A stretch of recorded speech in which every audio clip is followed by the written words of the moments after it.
Sir मेरा पहले भी मैं मतलब कैलीग्राफी करती हूँ ना, तो मैं वाटर के साथ भी करूँ और वाटर के बिना भी करूँ तो कलर्स बहुत थिक आते हैं, जिस भी तरह करके तय करूँ।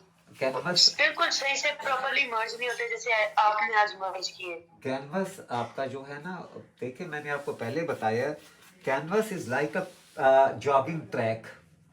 इसमें अगर आपके पास यानी जॉगिंग ट्रैक सही नहीं है, अनइवन ट्रैक है, उसमें खड्डे हैं, तो क्रैम्प्स आ जाते हैं ना, छोटी मोटी मोच शोच आती रहती है।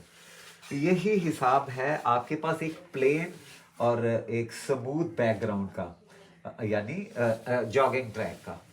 उससे फिर आपको ये होता है कि आपके कलर्स बड़े अच्छे चलते हैं। कलर्स की जो आप देखें, मैं एक दफ़ा ब्रश जो है वो कलर में डिप करता हूँ, बल्कि कलर भी क्या, ये देख लें कोई कलर नहीं है इसमें, एनो ही मैं लै लै के कपड़े सजे होते हैं। ये देख लें, कोई सिर्फ रेड है, रेड मैंने इसमें यूज़ ही नहीं किया, पहले निकाला था कुछ और सोच के।